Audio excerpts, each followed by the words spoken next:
feeling so small. Watch the clock ticking off the wall. But tonight I'm letting it go. Spend my coin for sure. I'm gonna be myself, or I could be someone else. Hey, what's up you guys?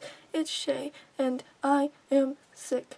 And so I thought, since I'm too sick to even do anything, I'll just tell some spooky ghost stories from my childhood. So why don't we get to it? What better story to start off with than the number one that I remember, which happens to be when I moved back into my old house when I was like 6. So we lived in my grandparents' basement for a little bit while my dad was going to college. I shared a room with my older sister, and at the time we also shared a bed until we could get another one. And this was the first night we were sleeping in the house. And so I've always been a really bad sleepwalker. So what my mom would do was she'd keep the hall lights on, but at the time I also couldn't sleep in the dark. Like, it kind of spooked me, so she would also have my door cracked. And so I went to sleep that night, and when I woke up in the middle of the night, on my wall was this shadow of what looked like a kid. Kind of reminded me of my sister, and it looked like they were wearing like a winter jacket, like it was super puffy and such. And I was just like, oh, that's kind of creepy. And then so I looked into the hall, and there was literally no one there. And the scariest part that I can really add was most shadows have like a little trail before it projects onto a wall. This was just a shadow and no like clear point of where it was coming from. And also that my sister was asleep next to me, so it wasn't her.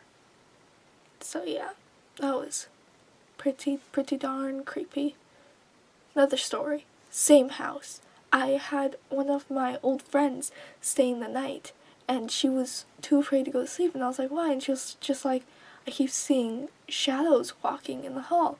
And it's an old house. I would hear creaks in the floor when someone is awake, and honestly, everyone in my house was asleep.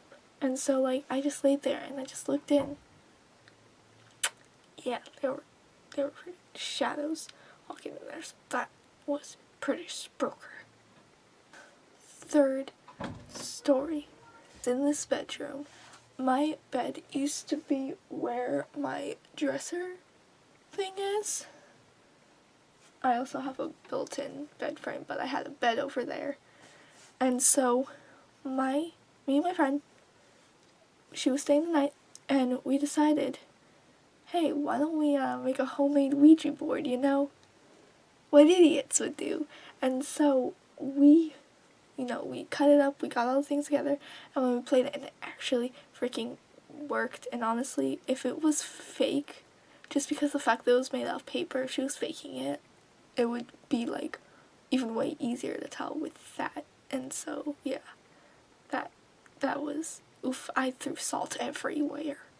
Another ghost story in this room. This one's not as creepy just because of what happened was kind of funny. I was watching Shane Dawson, and I decided to take out my phone with a Snapchat filter, and I was just looking around the room and being like, oh fun.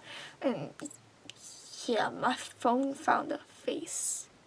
So that was really creepy. Last story.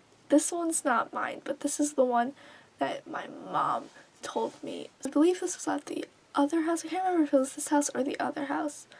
But my parents and their friends were all staying here having a gay old time. None of the kids were here, as in me and my sisters and like any of their kids. And they were just, messing around, being adults. And they heard baby cries coming from the basement. The basement was empty. They don't know where it was coming from.